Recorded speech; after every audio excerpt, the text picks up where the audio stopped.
She found the receipt on a Tuesday, tucked inside the breast pocket of his charcoal brioni suit, folded twice, edges crisp. The Meridian Grand Hotel. Presidential suite. 2 nights. The same weekend, Vincent had kissed her cheek at the door and told her he was visiting his mother in Connecticut. Evelyn Whitmore did not cry. She did not scream. She stood alone in their walk-in closet, the size of most people's living rooms, and felt something cold and precise settle behind her ribs. The same sensation she got right before she cracked open a fraudulent balance sheet and found the lie buried 6 layers deep. She recognized this feeling. She had built a career on it, and now it was pointed directly at her own marriage. If you've ever been underestimated by someone who thought they owned you, stay with me until the end of this story. Hit like, drop a comment with the city you're watching from. I want to see exactly how far this story travels. The closet smelled like cedar and Vincent's cologne, something dark and expensive that she used to find intoxicating. Now it just made her sinuses ache. Evelyn stood very still, the receipt pressed flat between 2 fingers, and read it again. Not because she needed to. She had already memorized every line on the first pass. Room number 1408, check-in Friday the 14th, check-out Sunday the 16th, total billing to a corporate card registered under Moretti Development Group, LLC. 1 charge for in-room dining. 1 charge for the minibar. 1 charge for the spa. 2 guests. 2 guests. She folded the receipt exactly as she had found it, slid it back into the breast pocket, and hung the suit back on the wooden valet exactly as it had been. She smoothed the shoulder seam with 1 hand. She turned off the closet light. She walked downstairs and finished preparing dinner. That was who Evelyn Whitmore was. She did not act on impulse. She never had. At 35, she had built an entire professional reputation on the ability to stay composed while the world around her burned, to work methodically through documents that other people found overwhelming or boring or impenetrable. Forensic financial analysis was not glamorous work.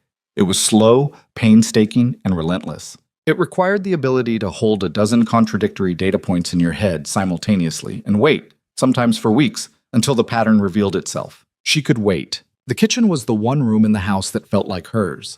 Not because Vincent had given it to her. He hadn't, not intentionally, but because he rarely came into it unless food was already on the table. It was large and clean, with marble countertops and a 6-burner range and a window that looked out over the rear garden, which the landscaping crew maintained every Thursday morning with a precision that Evelyn had never asked for, but had come to appreciate. She stood at the stove and stirred a pan of risotto and listened to the sound of Vincent's car pulling into the circular driveway. She heard the front door. She heard him set his keys in the brass dish on the entry table. He always set them in the same spot, the only consistent domestic habit he possessed. She heard the low murmur of him ending a phone call. Then his footsteps on the marble, unhurried, confident. The walk of a man who had never once in his adult life entered a room uncertain of his welcome. "Smells good," he said. "Risotto," she said. "Sit down. It's almost ready." He poured himself 2 fingers of scotch at the sidebar, loosened his tie, and lowered himself into his chair at the head of the long dining table. He was 51 years old, and he still moved like a younger man, broad-shouldered, deliberate, comfortable in his own mass.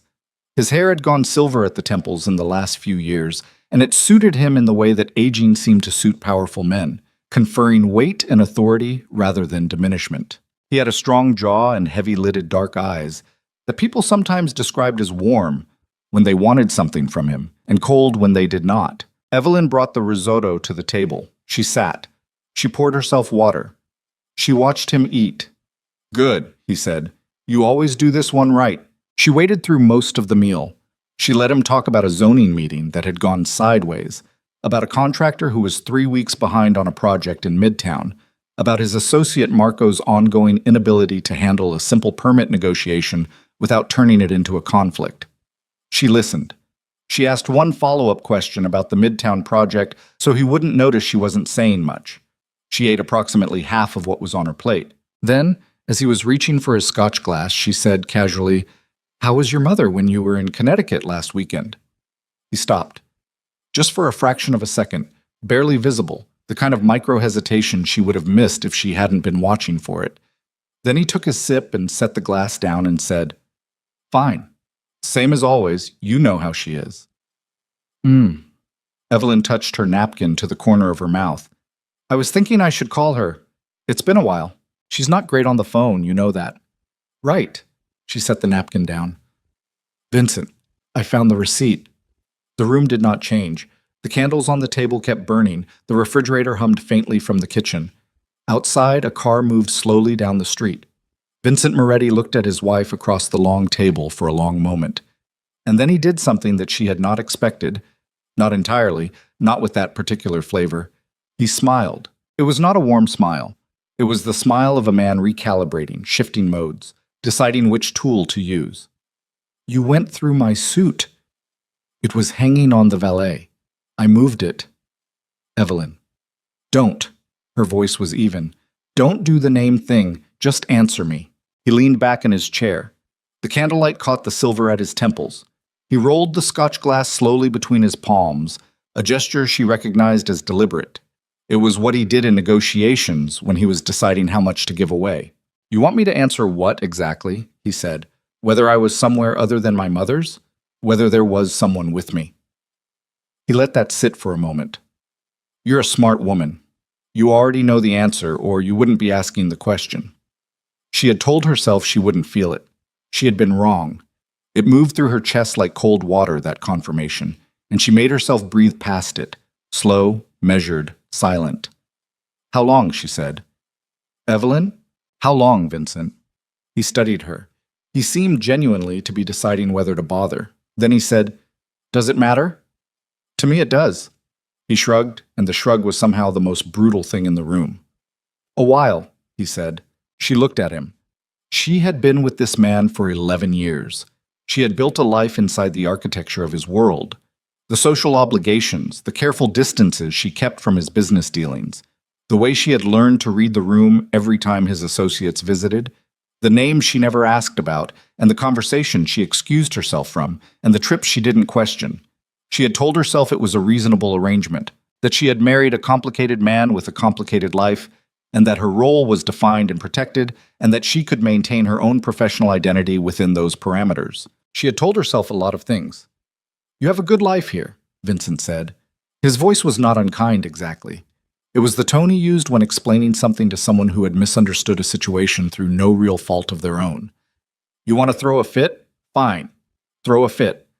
But let's not pretend you don't know exactly what this life is and what it requires. I have never asked you to be anything other than what you are. I have provided— Don't, she said again. Everything. This house, your firm, your reputation in this city. Do you think the doors that opened for you opened because of your resume? He said it without cruelty, which made it worse. I protected you. I still do. And you have nowhere to go, Evelyn. Not really. Not without what I provide. She looked at him for a long moment. The candles flickered. Then she said very quietly, Okay, Vincent. He seemed to take this as capitulation. He nodded, picked up his scotch, finished it. Good, he said. Good. We'll leave it there. She cleared the table. She washed the risotto pan. She went upstairs, and while Vincent watched television in the study, she sat on the edge of the bed in the dark and pressed both hands flat against her thighs and breathed, in and out, the way she used to do in the parking lot before walking into a deposition. Slow, calibrated. She was not panicking. She was not grieving. She was doing something else entirely, something that she recognized from work, from the particular sensation of a case shifting from background noise to foreground problem. She was starting to build the file. She booked the hotel on her phone using a credit card Vincent didn't know about. She had maintained it since before the marriage, a relic of her former independence that she had never thought to cancel and had never had occasion to use. The Alderton, 3 miles from the house, 4 stars, a room on the 9th floor with a window that faced east. She packed a single bag. Not dramatically, not in the middle of the night. She rose early the next morning while Vincent was still asleep, dressed quietly, carried her bag downstairs, made herself coffee, drank it standing at the kitchen window watching the garden in the pale light, and then walked out the front door. She did not leave a note. Rebecca Lawson had been Evelyn's attorney for 6 years and her closest friend for 9. They had met at a conference, a financial crime symposium in D.C., where they had both been presenting, and had recognized in each other something that people outside their respective professions rarely understood: the particular exhaustion of spending your working life in close proximity to the worst things people do to one another for money. Rebecca was 40, black, sharp-tongued when she needed to be, and warmly funny when she didn't, and she had a mind like a scalpel. When Evelyn called her from the hotel room at 8 in the morning and said, "I need you to help me build a case," Rebecca didn't ask for context. "Against who?" she said. "Vincent." A beat. Then, "Are you safe?" "Yes. I'm at the Alderton." "Okay." Another beat, shorter. "Come to the office at 10. Bring whatever you have." What Evelyn had, at that point, was not much. The receipt, which she had photographed before replacing it in the suit pocket. Her own memory of 11 years of financial life inside the Moretti household. And an instinct, sharp and insistent, that told her the hotel receipt was not the real story. It was the surface feature. It was the thing that had been visible because Vincent had grown careless or comfortable or both, and that kind of carelessness in men like Vincent almost never existed in isolation. It was symptomatic. There was something beneath it. She could feel it the way she could feel the presence of concealed transactions in a balance sheet before she had found them, a structural wrongness that hadn't yet resolved into specific numbers. She sat in Rebecca's conference room and laid out what she knew. Rebecca listened without interrupting, which was one of the things Evelyn valued most about her. She didn't reach for conclusions before the evidence was complete. "Moretti Development Group LLC," Rebecca said when Evelyn finished. "I know the name. He's got, what, a dozen properties under that entity? More. But that's not the one I'm concerned about." Evelyn had been turning something over since the night before, and now she put it on the table. "6 months ago, I noticed a new line item in one of the joint investment accounts, a quarterly management fee paid to something called Hargrove Meridian Capital Partners. I asked Vincent about it, and he said it was a fund administration cost for a new investment vehicle. I didn't push." "Did you document it?" "I wrote it down. I thought it was unusual, but I didn't have context, so I let it go." She paused. "I'm not going to let it go anymore." Rebecca nodded slowly. "Okay. So here's what we're going to do. I'm going to pull everything that's filed publicly. Corporate registrations, partnership agreements, property filings, anything attached to his name or any entity he's associated with. You're going to go through the financial records you have access to and map every transfer, every fee, every distribution that doesn't have a clear paper trail back to a legitimate business purpose." She looked at Evelyn over the top of her reading glasses. "This is going to take time. I know. And it's going to get uncomfortable before it gets resolved. If he's done what you think he's done." "He has." Rebecca looked at her. "You sound very sure." "I'm very sure," Evelyn said. "I've been reading financial crime for 15 years. I know what concealment looks like. I just didn't look at my own finances closely enough to see it." That last part cost her something to say. She felt it, the weight of it. 11 years of not looking too carefully, of accepting the version of events she was offered, of being, she made herself use the word, compliant. She had told herself it was a reasonable accommodation, that she was protecting her own autonomy by not asking questions she didn't want answered. But sitting in Rebecca's conference room with morning light coming through the tall windows, she understood that she had also been afraid, that the protection Vincent offered had also been a cage, and she had been too afraid to test the bars. She was testing them now. The first week was organizational. She obtained copies of every financial document she was legally entitled to access as a marital partner. Joint account statements going back 4 years, property tax records, insurance documents, investment account summaries. What she could not obtain directly, she requested through Rebecca using standard discovery processes attached to the divorce filing that Rebecca initiated on her behalf on the 3rd day. Vincent called twice. She didn't answer. He sent a text on the 4th day that read, "This is unnecessary. Come home and we'll discuss it properly." She didn't respond to that either. On the 6th day, she found Hargrove Meridian Capital Partners. The entity had been registered in Delaware 18 months ago. The registered agent was a law firm she didn't recognize. The initial filing listed 2 members, a managing partner identified as Victor Hartwell, and a minority interest holder listed as N. Sinclair. She stared at that name for a long time. She ran N. Sinclair through every public database she had access to. 40 minutes later, she had a full profile. Natalie Sinclair, 32 years old, a real estate development executive with a firm called Pinnacle Group that had, in the past 2 years, co-developed 3 of Vincent's most recent residential projects.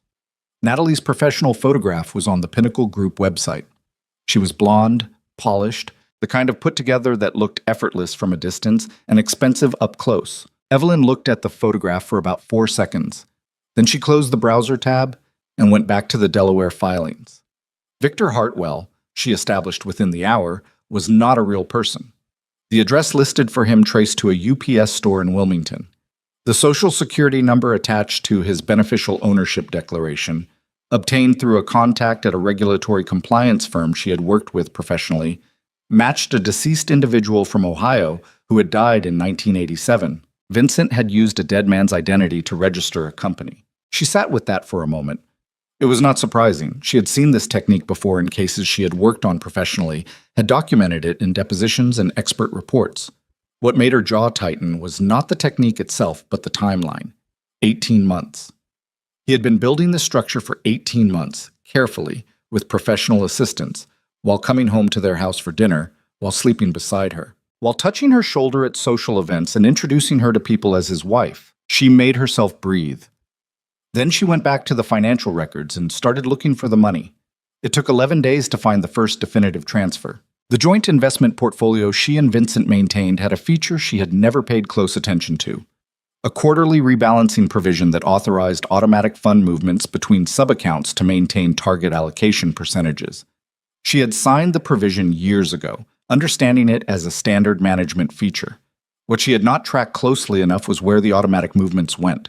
In the 16 months following Hargrove Meridian's formation, 9 separate transfers totaling $4.3 million had moved from their joint investment portfolio into a feeder account she had never been told about.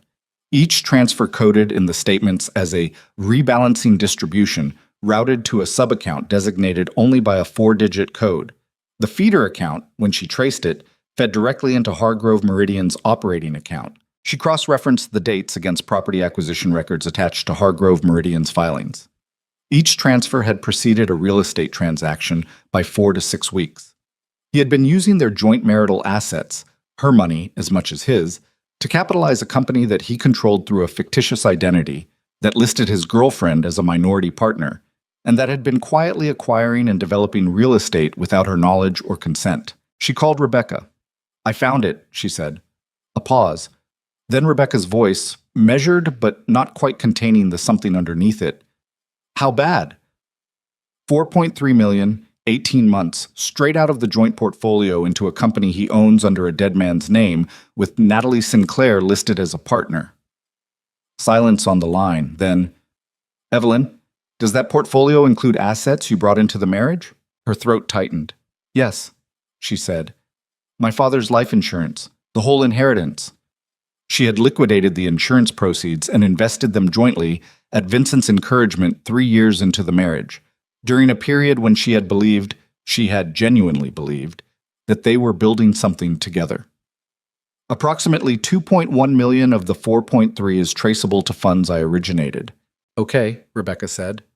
And then, quietly, like she was weighing something, "Do you know a man named William Harrington?" Evelyn did. Everyone in the New York development world knew William Harrington. Old money, Harvard-educated, the kind of investor who appeared on magazine covers with captions about visionary capital. He had a reputation for doing his due diligence thoroughly and for being intensely cautious about association with anything that carried legal risk. "He's the financing partner on Vincent's Midtown project," Evelyn said slowly. "The big one. Vincent mentioned it at dinner the week before." She stopped. "He's committed $300 million to a development that's built in part on assets that were illegally diverted from a marital estate," Rebecca said. "That project can't close if the underlying capital structure is compromised, and if Vincent's criminal history becomes relevant to a fraud investigation. He loses the financing," Evelyn said. "He loses everything built on top of it." She sat in the hotel room for a long time after she hung up. Outside the window, the city moved past in its relentless, ordinary way. Taxis and pedestrians, and the distant sound of a siren somewhere blocks away. She thought about the last conversation she'd had with her father before he died. He had pressed her hands between his and told her that the money was for her security, for her independence, for the life he wanted her to be able to build on her own terms. He had not said it as a slight to Vincent. He had been polite to Vincent, carefully so, but she had heard the subtext clearly enough.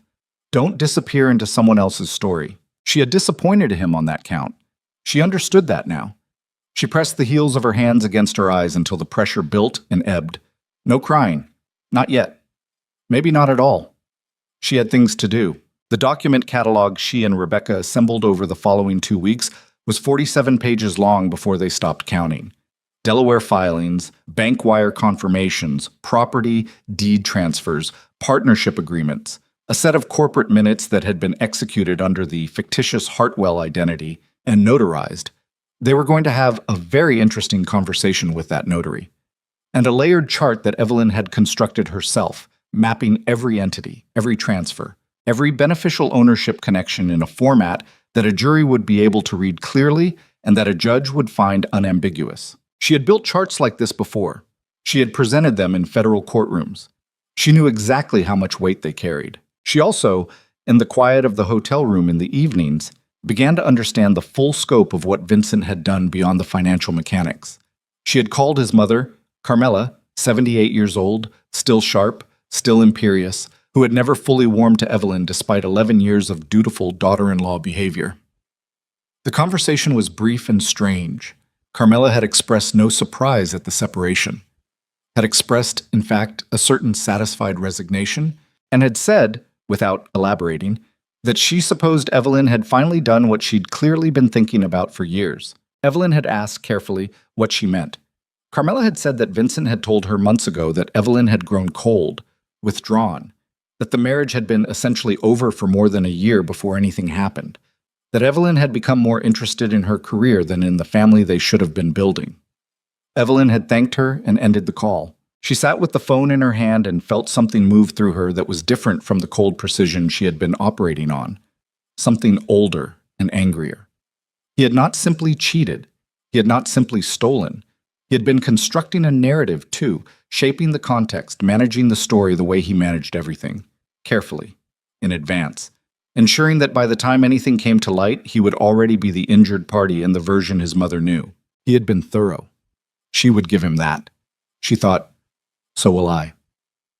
On the 19th day, Rebecca received a call from Vincent's attorney requesting a preliminary conversation about settlement terms. He was proposing a clean division of the visible marital assets, the house, the cars, 2 of the joint accounts, and was willing to be generous with the settlement figure in exchange for a confidentiality agreement attached to any divorce proceedings. Evelyn read the proposal and set it aside. She had a different meeting in mind. She had spent 3 days putting together the presentation for William Harrington.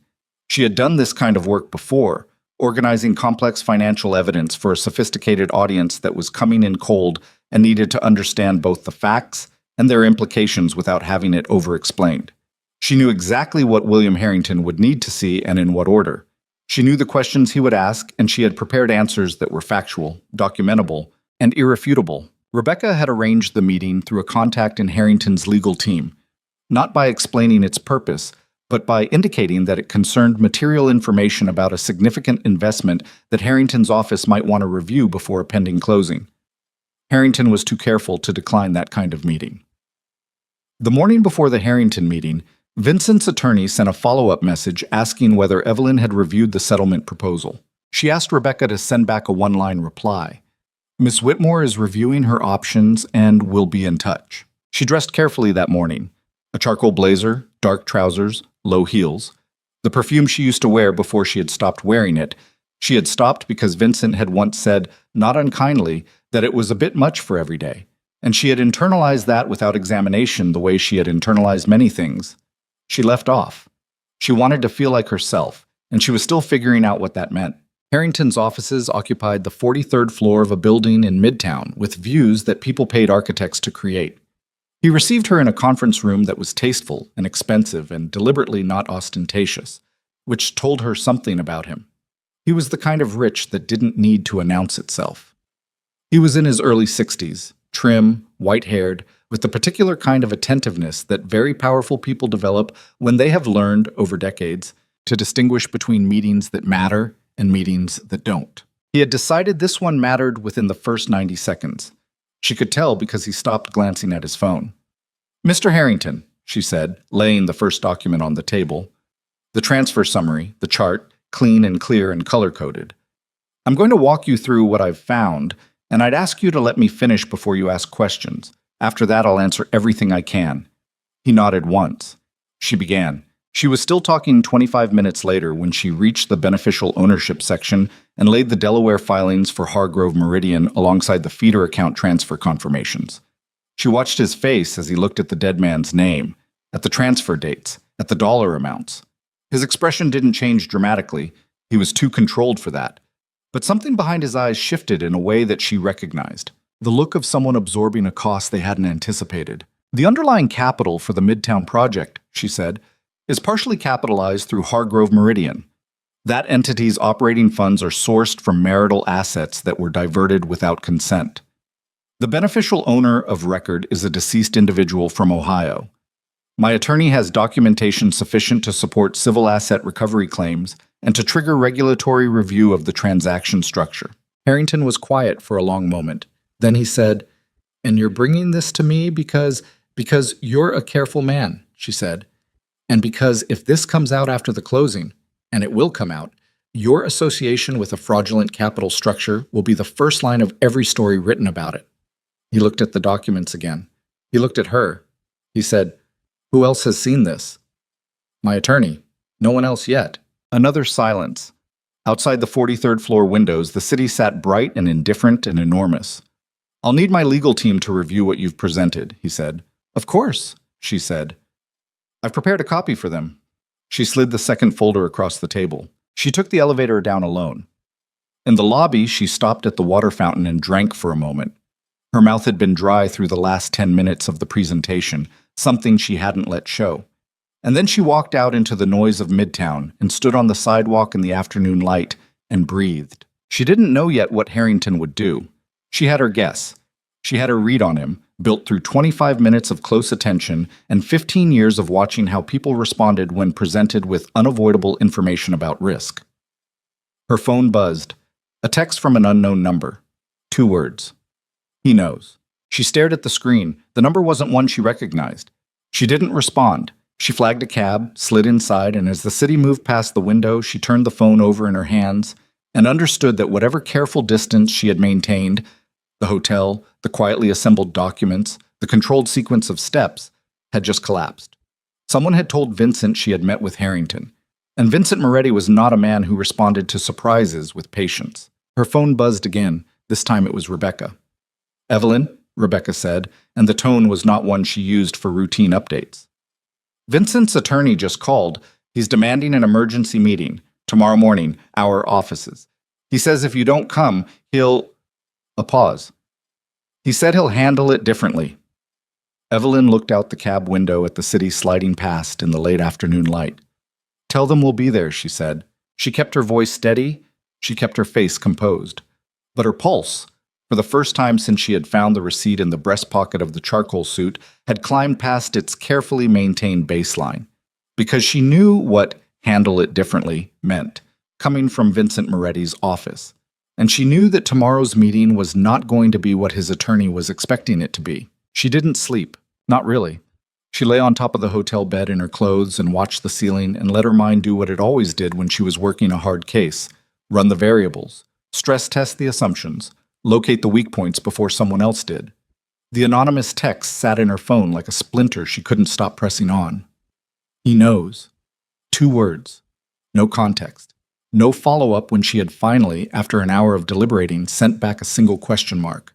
Whoever it was had gone silent, which meant either they couldn't say more or they had already said everything they intended to. She got up at 5:15 and showered and made coffee from the room's small machine and stood at the window watching the city assemble itself in the dark. She had a thought that surprised her with its clarity. She was not afraid of tomorrow's meeting. She was afraid of what came after it, of the space beyond the next controlled move, where Vincent's unpredictability lived. She had managed him for 11 years by staying inside his expectations. She had learned his rhythms, his pressure points, the specific temperature of his silences. Now she had stepped outside all of that, and she was operating without the map she had spent a decade drawing. She drank her coffee. She reviewed her documents. She made 3 handwritten notes on the hotel notepad and tore the page off and folded it into her jacket pocket. By 7, she had called a car. Rebecca's office was on the 14th floor of a building in Midtown South, that smelled like old carpet and good coffee, and the particular staleness of rooms where difficult things were regularly said. Rebecca was already there when Evelyn arrived, had clearly been there for a while, 2 empty espresso cups on the credenza behind her desk. She looked at Evelyn when she walked in with the careful neutrality she used when she was managing her own reaction to something. His attorney called again at 6:30, Rebecca said. Vincent is coming personally. Evelyn set her bag down. Of course he is. That changes the dynamic. It changes the atmosphere. It doesn't change what we have. Rebecca looked at her for a moment, then nodded. I want my paralegal in the room, and I'm recording, with notice. Fine. Evelyn. Rebecca stopped her with a hand on her arm, brief and deliberate. If he comes in hot, if it escalates in a way that feels unsafe, I'm ending the meeting. I don't care what we're in the middle of. Evelyn looked at her friend.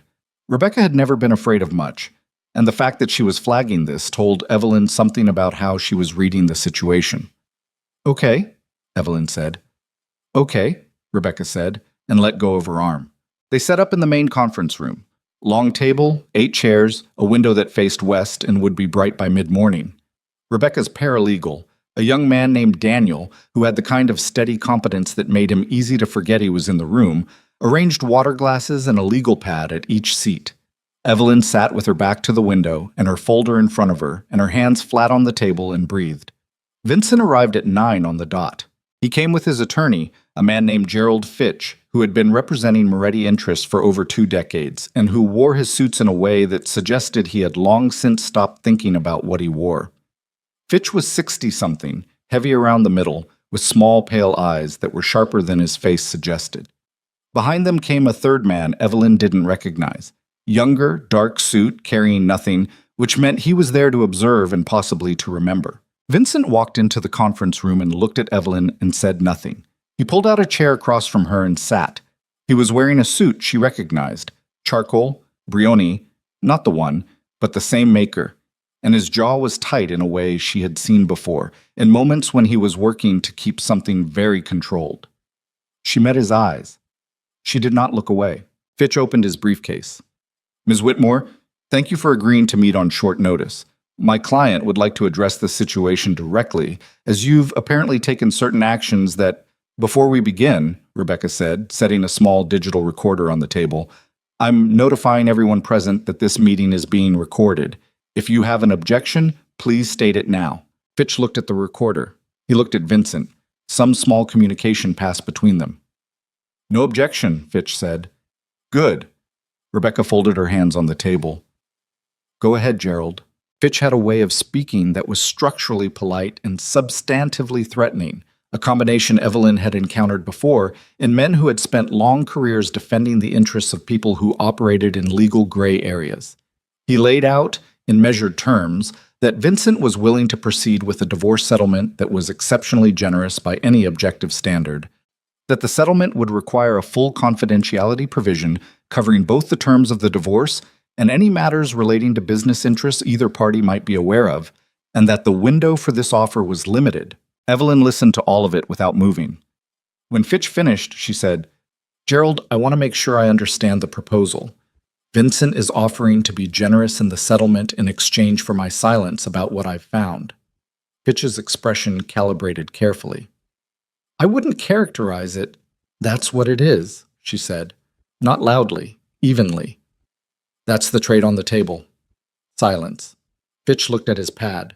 The third man, the one she didn't know, shifted slightly in his chair. Then Vincent spoke for the first time.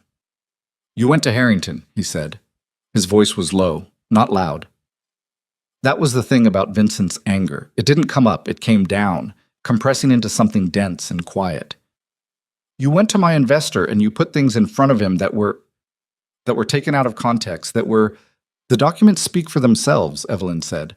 I didn't characterize anything, I presented records. Records that you had no right to. Jointly held accounts, she said. Joint marital assets. I have full legal standing to examine and disclose any information relating to those accounts, including their misappropriation. The word landed in the room like a stone in standing water. Vincent's jaw moved. Not speaking, just moving, the way it did when he was absorbing something he hadn't expected, and was deciding how to respond. She had seen that jaw do that for 11 years. She knew it intimately. Misappropriation, he repeated. That's the appropriate legal term for what happened to $4.3 million of jointly held funds. Yes. Fitch put his hand on Vincent's arm, a brief and practiced gesture that meant, "Let me handle this." "Miss Whitmore," he said, "I think there's some significant misunderstanding about the nature of the transfers you may have reviewed. Those transactions were legitimate investment activities authorized under the portfolio management agreement that both parties signed. The rebalancing provisions, root funds to designated subaccounts," Rebecca said, cutting in cleanly. "We've read the agreement, Gerald. The designated subaccount in this case feeds into an entity called Hargrove Meridian Capital Partners, registered in Delaware 18 months ago. The beneficial owner of record for the managing partner position is a deceased Ohio resident. My client has documentation of all of this, including the wire confirmations, the Delaware filings, and the beneficial ownership declaration containing the fraudulent identity." Fitch stopped. The room was very quiet. The third man, the observer, was absolutely still. Vincent looked at Evelyn. She looked back at him. She watched the calculation move behind his eyes, fast, because Vincent had always been fast, had always been able to assess a situation and determine the cost of each available move before most people had registered the situation as a problem. She could see him doing it right now, running the board, finding the angles. He said, "You've been building a case." "Yes," she said. "For how long?" "Long enough." His nostrils flared just slightly. "This is a mistake, Evelyn." She tilted her head, a small movement. "Is that a legal position or something else?" The air in the room changed texture. Rebecca's hand moved slightly toward her phone on the table, a barely visible shift. Daniel, the paralegal, had stopped pretending to write notes.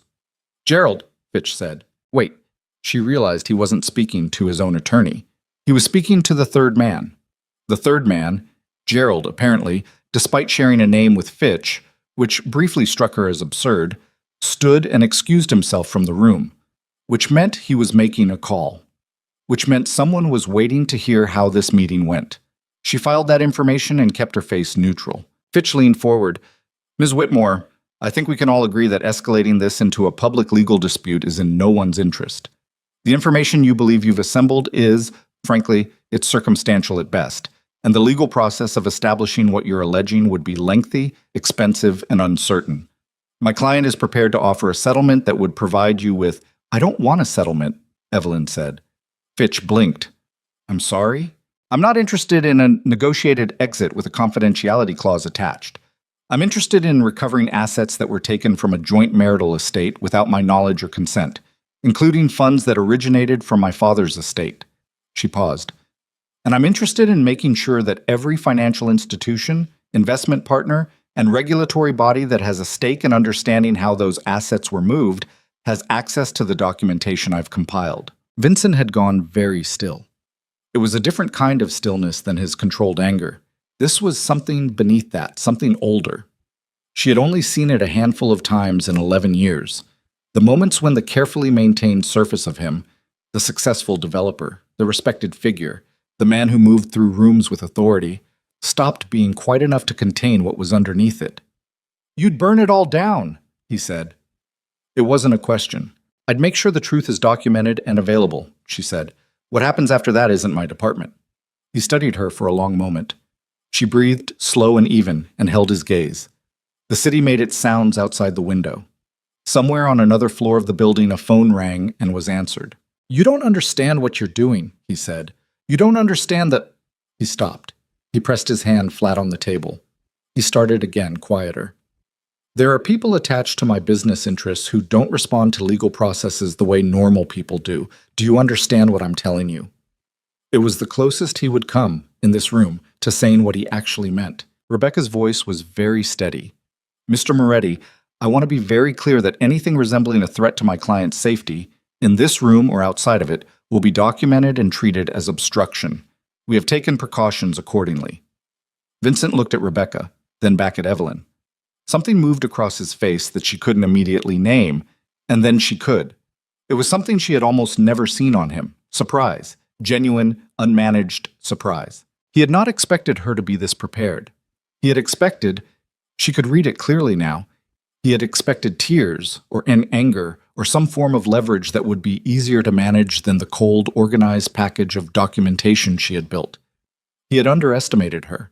He had done it inside his own head, without realizing he was doing it, the way powerful men often underestimated the women adjacent to them, not through active contempt, but through a failure of imagination, an inability to picture the person they slept beside as a genuine professional threat. 11 years.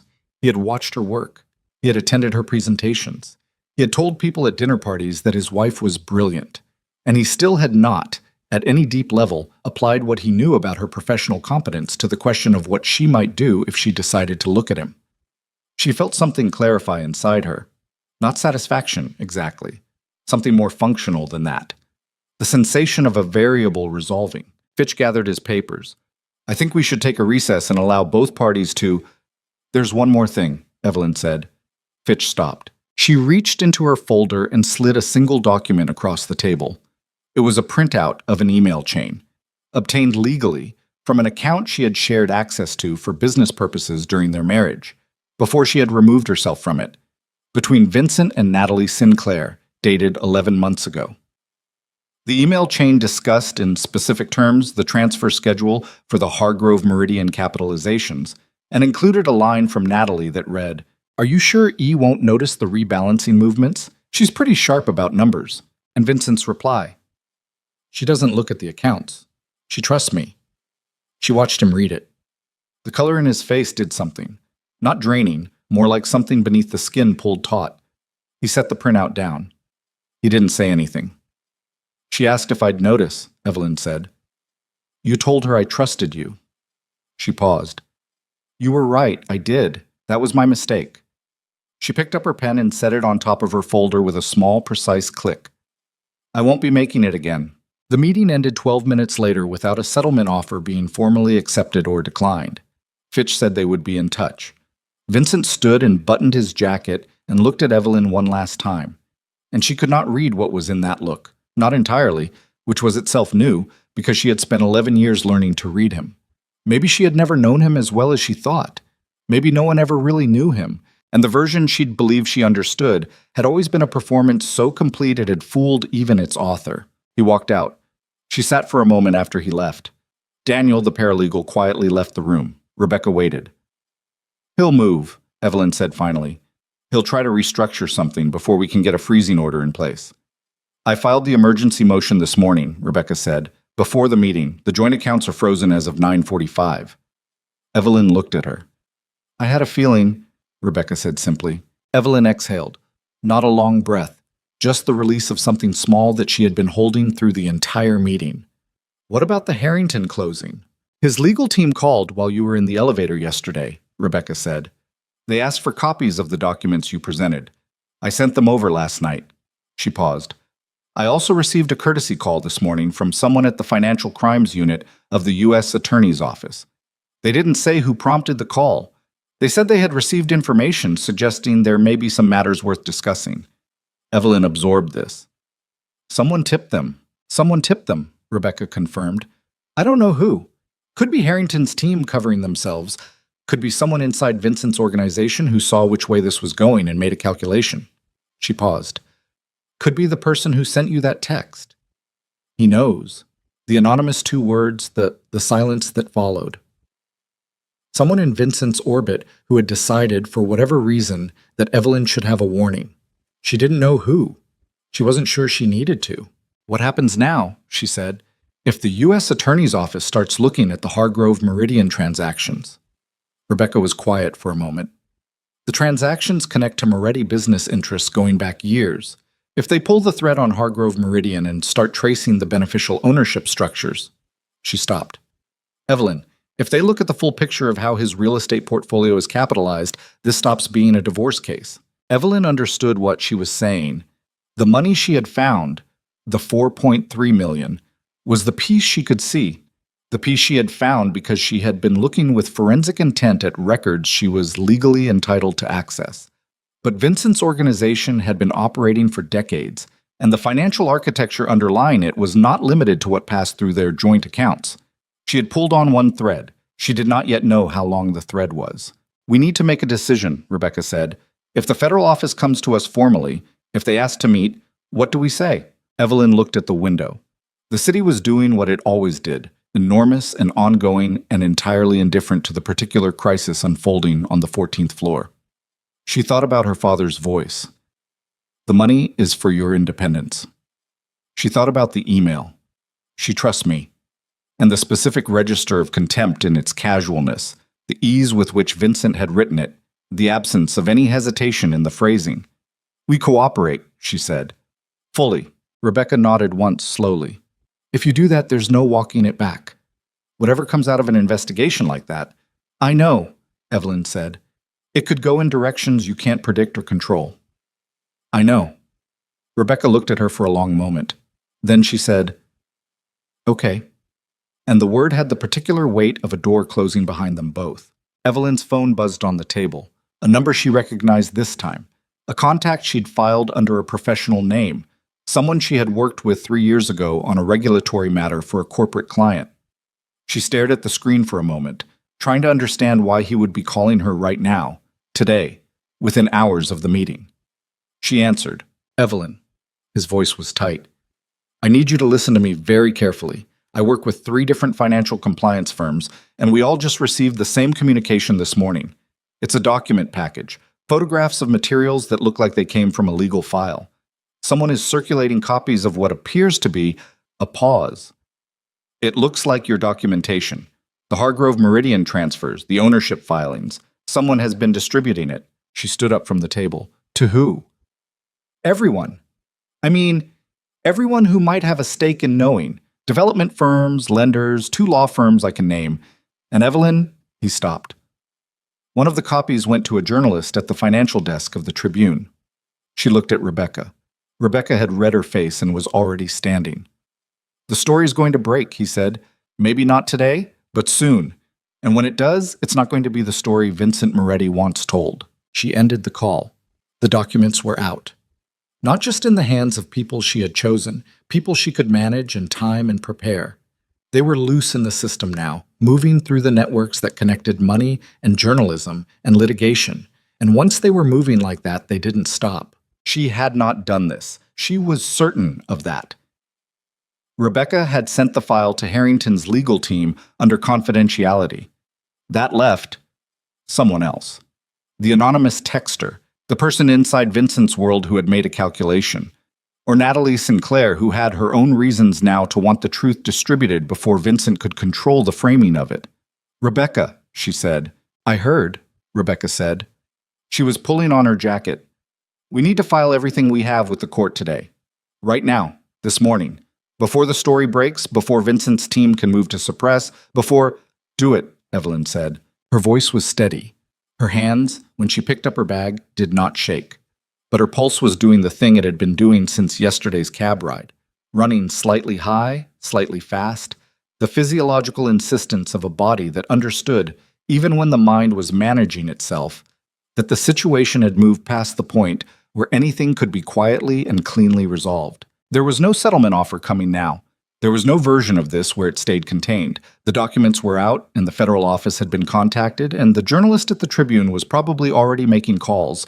And in some building in Midtown that she could almost certainly identify on a map, Vincent Moretti was learning all of this in real time and deciding what a man like Vincent Moretti decided when the walls started moving. She walked out of the conference room and down the hall toward the elevator and pressed the button and waited, very still, while the floor numbers counted down. Whatever happened next, she was not going back. The Tribune story broke at 11:47 that morning. Evelyn knew because her phone began vibrating in her coat pocket while she was standing at the filing window on the 3rd floor of the courthouse, watching the clerk stamp and date log the emergency asset preservation motion that Rebecca had drafted in 40 minutes of concentrated, near-silent work. The vibration came in clusters, text after text after text, from numbers she recognized and numbers she didn't, from professional contacts and former colleagues and at least 2 people she hadn't spoken to in years. She silenced the phone without looking at the screen and watched the clerk finish processing the paperwork and hand back the confirmation copies. And she said thank you and walked out into the marble corridor and stood for a moment against the wall with the copies pressed flat against her chest. Then she looked at her phone. The Tribune piece was not long. It was not fully sourced. It was the kind of story that ran when a journalist had enough to establish the shape of something, but not every detail. And it said, without naming Natalie Sinclair directly, without specifying the exact dollar amounts, without reproducing the documents themselves, that a major East Coast real estate developer was under scrutiny for potentially fraudulent capital structures in multiple investment entities, and that federal authorities had received information suggesting misappropriation of jointly held marital assets through a series of shell company transactions. It named Vincent Moretti. It named Hargrove Meridian Capital Partners. It said that the developer's wife, identified only as a forensic financial professional, had initiated divorce proceedings and that sources close to the matter indicated she had presented documentation to a major investment partner that had resulted in the suspension of a significant pending transaction. Her name was not in it, but everyone who knew her would know. She called Rebecca. "I saw it," Rebecca said immediately. "How did they get it so fast?" Someone handed them a summary document. Not the full file, a summary. Enough to write a news story, but structured to land today before Vincent's team could get ahead of it. A pause. "Evelyn, I'm going to say something and I need you to not react until I'm finished." She pressed her back against the courthouse wall. "Go ahead." The summary document that went to the Tribune was formatted differently from anything I sent to Harrington's team. Different layout, different organization, someone prepared it separately. Someone who had access to the same underlying information but packaged it differently, for a different purpose. Another pause. Deliberate. The formatting matches documents produced by Pinnacle Group. I had Daniel run a comparison against public filings from their firm this morning. Natalie Sinclair's firm. Evelyn stood very still. The marble corridor moved around her. Attorneys, clerks, a family group clustered near the elevators with the particular look of people in the middle of something they had not chosen. She breathed once, carefully. "Natalie leaked the documents," she said. "I think she's been running her own place since she found out about the federal contact," Rebecca said. "If she could get the story out before Vincent controlled the narrative, if she could position herself as a minor partner who was kept in the dark about the fraudulent structures, she minimizes her own exposure. She used my documentation to protect herself. She didn't have to work very hard to compile it. She was inside the structure. She knew where everything was." Rebecca's voice was careful, analytical, but beneath it Evelyn could hear something she recognized, the specific tension of someone managing a situation that had developed faster than anticipated. "Here's the problem. The Tribune piece changes the sequence. We filed this morning, which is good, but now Vincent's team knows that we know about the federal contact, and they know the story is public, and he's going to move to destroy what he can," Evelyn said. "He may already be moving." She pushed off the wall and started walking toward the exit. Her heels on the marble were very loud in her own ears. What can he actually destroy at this point? The accounts are frozen. The filings are in public record. We have our copies. "Evidence I'm not worried about," Rebecca said. "Witnesses. That's different. If there are people inside his organization who might cooperate with a federal inquiry, and those people understand what happened to people who cooperated in the past, they'll go silent, or they'll disappear from the relevant jurisdiction entirely." Rebecca stopped. "I got a call 20 minutes ago from the U.S. Attorney's Office. They want a formal meeting, tomorrow morning. They're not framing it as optional."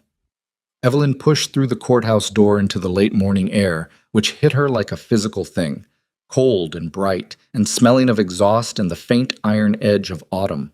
She stopped at the top of the steps and looked out at the street. "They want me to cooperate formally," she said. "They want everything, every document, every timeline, every transfer record. They want to depose you." A beat. "And Evelyn, they mentioned something else. They said the Hargrove Meridian structure is one of several entities they've had in a background file for 18 months. They weren't investigating Vincent because of you. They were already watching." She let that land. 18 months. The same timeline as Hargrove Meridian's formation. Someone had been looking at Vincent's financial architecture at the same time Vincent had been building its newest layer, and neither party had known about the other until she walked into William Harrington's office with a folder. "Who else did they name?" she said. "When they called."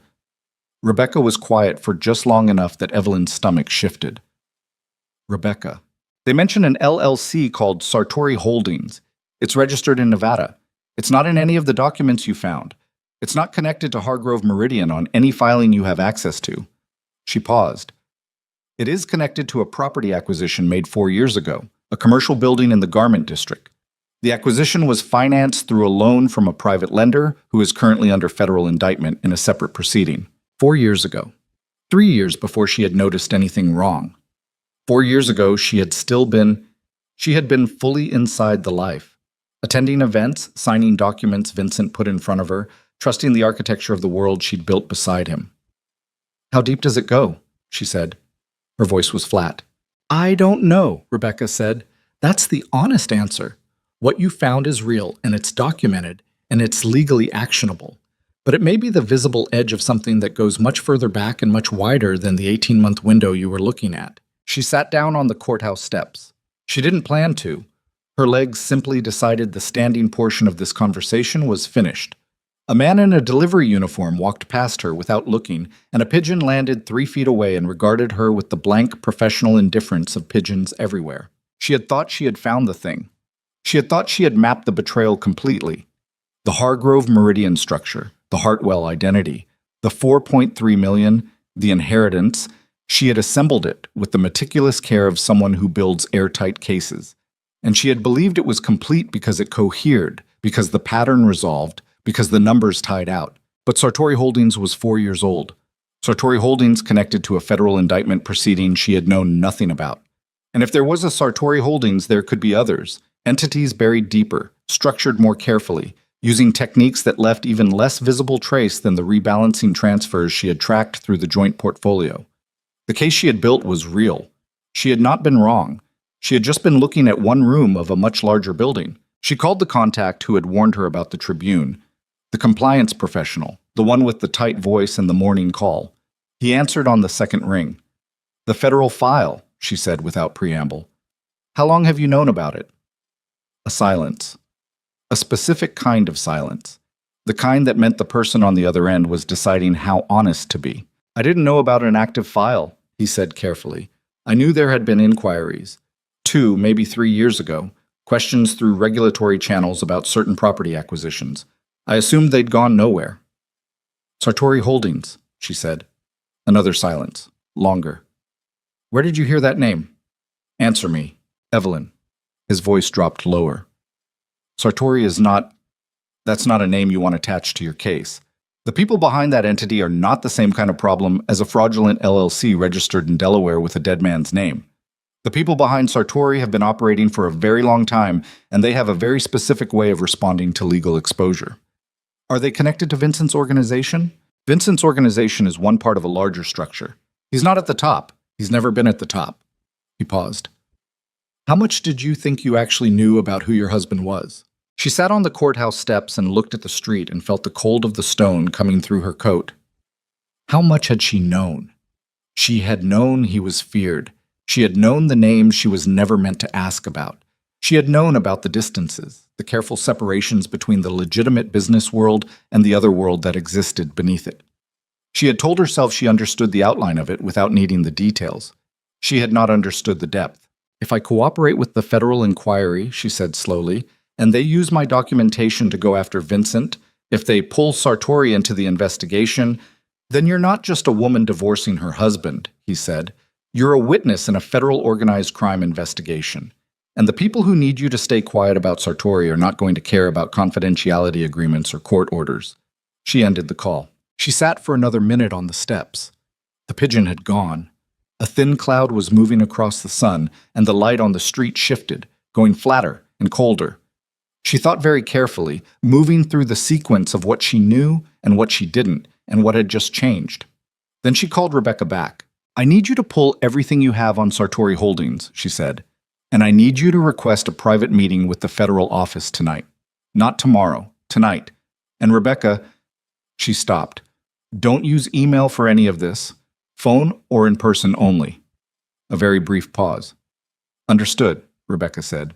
The afternoon was the worst of it. Not because anything dramatic happened, but because nothing did.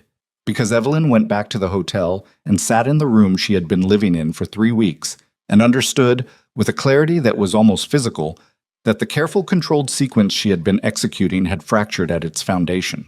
She had designed a case that would end in a divorce courtroom, asset recovery, civil financial claims, professional accountability for Natalie Sinclair, reputational damage to Vincent's development empire. Clean, documentable, legal. The kind of resolution her professional training had equipped her to pursue, and that she had pursued with genuine competence. She had not designed a case that ended in a federal organized crime investigation with her name in the center of it. At 3 in the afternoon, her phone rang with a number she didn't recognize. She almost didn't answer. Then she did. The voice on the other end was a woman's, controlled, businesslike, younger than Evelyn had expected. "Miss Whitmore? My name is Natalie Sinclair." Evelyn's hand tightened on the phone. She did not speak. "I know you probably don't want to hear from me," Natalie said. "I'm not calling to apologize. I'm calling because I think we have a problem in common, and I think you should know what I know before your meeting with the federal office." "You leaked the documents to the Tribune," Evelyn said. "I did," Natalie said, without hesitation, without apology. "I needed the story out before Vincent could restructure the narrative.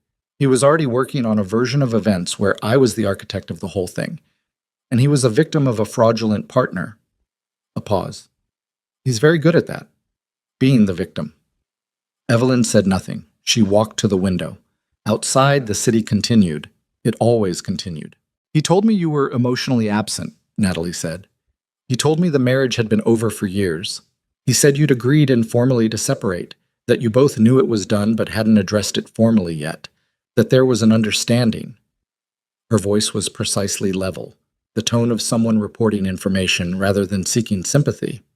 "He told me the money going into Hargrove Meridian was his alone, that your contribution to the marital estate had been primarily social, that the investment portfolio was capitalized with assets he'd brought into the marriage." "He told you the inheritance was his," Evelyn said. "Yes." She pressed her free hand flat against the cold glass of the window. "And you believed him." A silence. Then quietly, and this was the first moment in the conversation where something cracked in Natalie's composure, "I wanted to believe him. There's a difference." Another pause. "I was 29 when this started. He's a convincing man when he wants to be." Evelyn understood this in a way she had not anticipated and did not particularly welcome. She did not feel sympathy for Natalie Sinclair. She felt something more uncomfortable. Recognition. The specific recognition of someone who had also, at a younger age, found Vincent Moretti's conviction about things entirely persuasive. "What do you know?" she said. "That I need to know before tonight." Natalie took a breath. "The federal office isn't just looking at the financial transactions. They've been building a RICO case. Sartori Holdings is one piece. There are others. Vincent has known about the federal interest for 8 months. He's been preparing for it. The Hargrove Meridian structure, the Midtown project. Part of the reason he built that structure the way he did was to move assets into a form that would be harder to seize in a federal forfeiture action." It. She paused. "He wasn't just hiding money from you, Evelyn. He was hiding it from them. And you finding it. You going to Harrington, the Tribune story. It collapsed his timeline." The air in the hotel room felt very still. "The assets he moved through Hargrove Meridian," Evelyn said slowly. "If a federal forfeiture action is active, they'll move to seize them," Natalie said.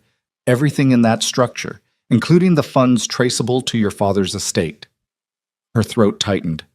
"The government would seize my inheritance. Unless you can establish that those funds were yours before they entered the fraudulent structure. Unless you can prove the origin clearly and have an attorney argue successfully for an exemption from the forfeiture." Another pause. "That's a harder argument to make than a civil asset recovery claim in a divorce proceeding." Evelyn stood at the window and felt the shape of what had just happened settle onto her with full weight. The case she had built, the asset recovery framework she and Rebecca had constructed with such precision over 3 weeks. It was being overtaken by a federal action that had been building for 8 months, that Vincent had known about and had been actively working around, and that would now subsume her divorce claims inside a much larger legal apparatus that she did not control. She had moved first. She had been right to move first. But she had moved on a board she hadn't fully seen, and the move she had made had triggered consequences she couldn't have predicted because she hadn't known the full dimensions of the game. Her father's voice. "The money is for your independence. The life insurance. The $2.1 million that she had invested jointly because she had trusted the man beside her, and that had been moved into a structure that was now potentially subject to federal seizure, and that might not, come back to her, even if she fought for it, because the legal framework of a federal forfeiture action was a different and less accommodating instrument than civil asset recovery in a divorce court. She realized her jaw was aching. She had been clenching it without noticing. "Why are you telling me this?" she said. "Because I want to testify," Natalie said. "I want to cooperate formally with the federal investigation, and I want to provide testimony that establishes clearly that I was misled about the origin of the assets and the nature of the structure. My attorney tells me that my cooperation value is higher if the primary witness, you, is already engaged with the federal office. Our testimony corroborates each other." She paused. "I know that doesn't make any of this okay. I'm not asking you to forgive me. I'm asking you to let me be useful." Evelyn looked out the window for a long time. She thought about the woman on the other end of the phone. 32 years old, ambitious, willing, a woman who had made choices she would now spend years accounting for, and who was offering now the only currency she had left. She thought about the documents she had built over 3 weeks, the careful architecture of her case, the precision with which she had assembled the proof. She thought about a drawer full of Hargrove Meridian bank statements and a Delaware filing with a dead man's name, and her father's money moving through a structure designed by a man who had looked at her across a dinner table and bet, confidently and without hesitation, that she would never look closely enough to find it. She thought about the federal office meeting tonight, about what she would walk into, about what she needed to be when she walked in. Not the wronged wife, not the victim of financial fraud, but something sharper than that. Something that she had been building toward without knowing it since the moment she had found the receipt in the breast pocket of the Brioni suit. A witness who knew more than anyone expected her to know. A professional who had built a case inside her own marriage with the same rigor she brought to federal courtrooms. A woman who had spent 3 weeks turning her own betrayal into evidence. "I'll think about it," she said to Natalie. "Don't call me again tonight." She ended the call. She set the phone on the windowsill.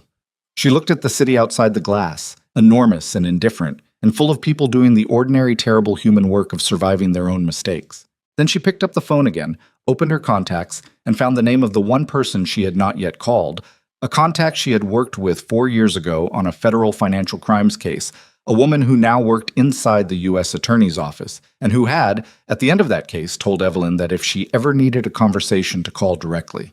She had never called. She was about to. Because the meeting tonight was not going to be an interview where she answered questions about a fraudulent LLC and went home. It was going to be a negotiation for the recovery of her father's inheritance, for the terms of her cooperation, for the shape of whatever came next. And she needed to walk in knowing exactly what she was worth to the people on the other side of the table. She pressed call. The phone rang twice. A woman answered, brisk and immediate. "This is Evelyn Whitmore," she said. "We worked together on the Caldwell matter 4 years ago. I need 15 minutes before the meeting tonight, and I need it off the record." She paused, just briefly. The woman who answered was named Claire Donovan, and she said 3 words before Evelyn could finish her sentence. "I know," she said. "Come in." The U.S. Attorney's satellite office was not the main federal building. It was a floor in a nondescript tower 12 blocks north, the kind of building that had no visible signage and a lobby security desk staffed by men who looked at your face before they looked at your ID. Claire met her in a conference room that was smaller than Rebecca's and had no windows and smelled like recycled air and the particular staleness of rooms that were swept for listening devices on a regular schedule. Claire Donovan was 43, mixed race, with close-cropped hair and reading glasses she kept taking on and off as though she couldn't decide whether the world was clearer with or without them. She had the kind of energy that was contained but not calm, a coiled, watchful quality, the quality of someone who had spent years in rooms where every word was a potential instrument. She set a folder on the table and said, "We have 8 months of work on Vincent Moretti's financial structure. What you found in 3 weeks overlaps with about 60% of what we have and tells us things about the Hargrove Meridian capitalization timeline that we were missing." She looked at Evelyn directly. "You built a good case." "I built a partial case," Evelyn said. "I didn't know about Sartori." "Nobody outside of 3 people in a federal grand jury knew about Sartori," Claire said. "That's how it was designed." She pulled a page from the folder and slid it across. "Here's what I need you to understand before tonight's formal meeting. The forfeiture action we're building will sweep broadly. It has to. That's the nature of a RICO proceeding. Assets that move through any entity connected to the criminal enterprise are potentially subject to seizure. That includes assets that originated legitimately and were fraudulently introduced into the structure without the owner's knowledge. My father's inheritance, Evelyn said. Your father's inheritance, Claire confirmed. In a standard forfeiture proceeding, the burden is on you to establish innocent ownership, to prove that those funds were yours, that they entered the Hargrove Meridian structure without your knowledge or consent, and that you are a bona fide innocent third party with a prior interest. She paused.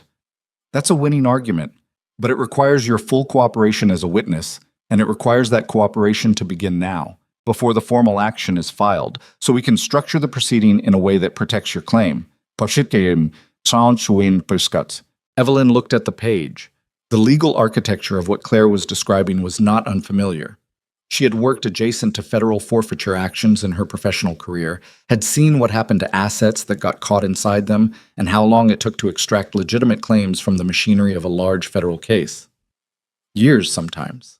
Half a decade in complex RICO matters. What do you need from me? She said. Everything you have, formally entered into evidence under cooperation agreement. Your testimony about the Hargrove Meridian structure, the transfer timeline, the Hartwell identity. Your professional assessment of the financial mechanisms. We want you as both a fact witness and a potential expert on the financial architecture. Claire paused. And we need you to be in the room tomorrow. What room? Vincent's attorney has requested an emergency meeting with our office tomorrow morning. He's going to try to negotiate a pre-indictment agreement. Vincent cooperates on Sartori in exchange for reduced exposure on the financial fraud charges. She watched Evelyn's face. We want you there, not as a party to the negotiation, as a presence. Because the one thing that changes the calculation for everyone in that room is understanding that you have already given us everything we need to proceed without his cooperation. Evelyn sat with this. The strategy was clean. She understood it immediately. Vincent's leverage in any pre-indictment negotiation was the belief that his cooperation was valuable, that the federal case needed what he knew. If Evelyn had already provided a complete financial map, the transfers, the structures, the timelines, his informational value dropped significantly. His attorney would walk into that room intending to trade cooperation for leniency and would discover that the trade was worth less than he thought. It was, she recognized, a version of what she had done to Vincent in Rebecca's conference room. The same principle, arrive having already controlled the information. If I do this, she said, and the formal action proceeds, what is the realistic timeline for recovering my claim on the inherited assets? 18 months if it goes smoothly, 36 if it doesn't. Claire said it without softening it. I won't lie to you about that. Federal proceedings are not fast. 18 months. 36 months. She thought about her father's voice, the pressure of his hands around hers. She thought about $2.1 million sitting inside a frozen legal structure for 3 years, while attorneys filed motions and judges reviewed discovery, and the machinery of federal justice moved at the pace it had always moved. Okay, she said. Okay to all of it? Yes. Claire nodded. She put her reading glasses back on. Then let's go over what tomorrow looks like. She didn't sleep that night either. She lay in the hotel room and ran the variables, and at 4 a.m. she got up and made coffee and sat at the small desk and organized her documents one more time. Not because they needed organizing, but because the physical act of moving through them was something her hands needed to do. She had spent 3 weeks building this structure. Tomorrow, it would stop being hers. She was at the federal building by 8:15. Rebecca was already in the lobby, looking like she had also not slept, with a travel coffee cup and the contained expression she wore when she was prepared for something difficult. They didn't say much. They took the elevator up. Claire met them on the floor and walked them through the setup. Evelyn would be in a separate room, adjacent to the main conference room, connected by a single door that would remain closed unless Claire opened it. You're the last resort, Claire said quietly. If his attorney makes the argument that they have information we can't get elsewhere, that's when we open the door. And if they don't make that argument, then you go home and we proceed without you in the room. She paused. But they will. Gerald Fitch has been doing this for 25 years, and he will make that argument. It's the only card he has. At 8:55, through the thin wall of the adjacent room, Evelyn heard voices in the hallway. Vincent's voice. She recognized its register even muffled, the low authority of it, the measured pace. Fitch's voice, clipped and preparatory. The sound of a door opening, chairs moving, the room settling into the particular weight of a formal negotiation. She sat with her hands flat on her thighs and breathed. For 40 minutes, she listened to the muffled back and forth of a conversation she could not fully hear. Occasionally, a voice rose enough that she caught a phrase. Cooperation framework from Fitch, scope of the agreement from someone on the federal side.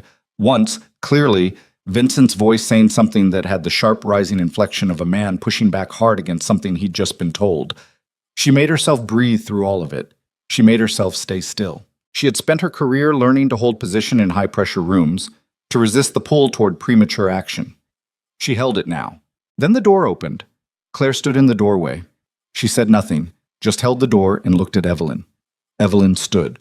She smoothed her jacket. She picked up her folder. She walked through the door. The conference room had 6 people in it, Claire and 2 other federal attorneys on one side of the table, Vincent and Fitch, and the third man, the observer, Gerald, the one who made phone calls, on the other. Vincent was in the middle.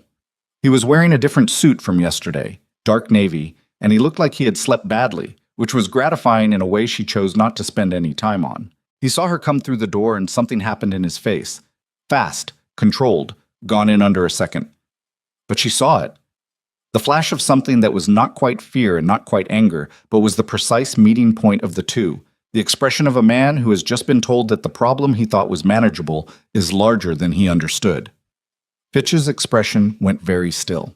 Ms. Whitmore has been cooperating with this office since yesterday evening, Claire said, as she took her seat. She has provided a complete financial map of the Hargrove Meridian structure, including beneficial ownership documentation, transfer timelines, and evidence of the fraudulent identity used in the Delaware registration. That information has been formally entered into evidence under a cooperation agreement. She paused. I wanted Mr. Moretti to understand that before we continued. Fitch put his hand on Vincent's arm, the same gesture as yesterday, the practiced containment. Vincent did not look at his attorney. He looked at Evelyn. She sat down across from him. She set her folder on the table. She looked back. Gerald, Vincent said. Not to Fitch. To the third man, and the third man shook his head. A small movement, barely visible, but definitive. Whatever signal had just passed between them, it changed something. She watched it change, watched Vincent's jaw settle, watched his hands on the table flatten, and then slowly close into loose fists and then open again. She had seen him manage himself in rooms before. She had seen him absorb bad news and pivot.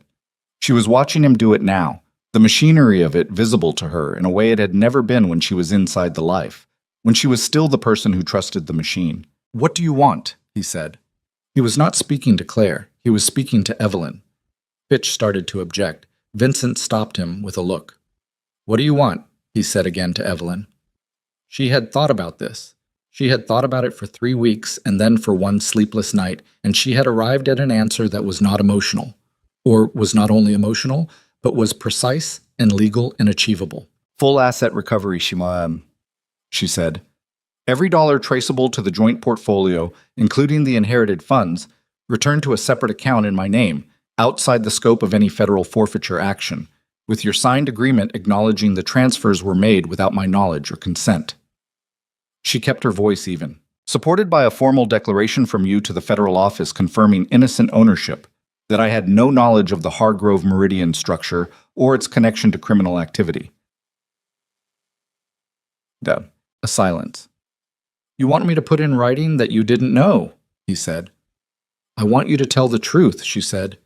I didn't know. You know I didn't know. You told Natalie Sinclair in writing that I trusted you and didn't look at the accounts. She put her hand on the folder, a light touch. I have that email. Something moved through the room. One of the federal attorneys wrote something on a legal pad. The third man, Gerald, was completely motionless. Fitch leaned toward Vincent and spoke quietly. Vincent listened. He didn't take his eyes off Evelyn while he listened, and she didn't take hers off him, and the room held itself in a specific kind of suspension, the way rooms did when something was being decided that could not be undecided. Then Vincent sat back. He said quietly to Fitch, Do it. Fitch opened his briefcase. He produced a document. She noted, not without dark appreciation, that the document was already drafted, already prepared for this contingency, which meant Fitch had anticipated that they might reach this point and had prepared accordingly. Fitch was thorough. She had always known that about him. "This will need to be reviewed by my attorney before I sign anything," she said. "Of course," Claire said. "Today," Evelyn said, "before close of business." "We can accommodate that," Claire said. Fitch slid the document to Rebecca, who had appeared in the doorway. Evelyn hadn't seen her enter. And Rebecca took it, and her eyes moved across the page with the speed of someone who had been practicing law for 15 years. She read the first 2 pages. She looked up at Evelyn and gave a single, small nod. It was not over. She knew it was not over. There were 36 months of federal proceedings ahead. There were assets still in frozen accounts. There was a RICO case that would grind through the system for years, and that would take pieces of the world she had lived in for 11 years and subject them to scrutiny that would be ugly and public and exhausting. There was still the question of what cooperating with the federal office meant for her own life. The security concerns, the careful arrangements Claire had mentioned, the ways in which being a cooperating witness in a case involving people who did not respond to legal processes.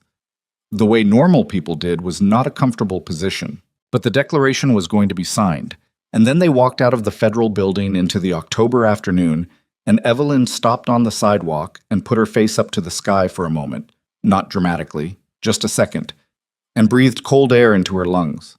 Her phone buzzed, a text from the same unknown number as before. No words this time, just, "Good." She stared at it. Then she put her phone in her pocket. "Who's sending you those?" Rebecca asked beside her. "I don't know," Evelyn said. "Someone who's been watching." "Inside his organization?" "I think so. Someone who knew which way this was going and decided to be on the right side of it." She paused. "I'm not going to look too hard at who it is." Rebecca nodded. They stood on the sidewalk together for a moment, 2 women in dark coats in the pale October light. "The Tribune wants a comment," Rebecca said. "They've been calling since this morning."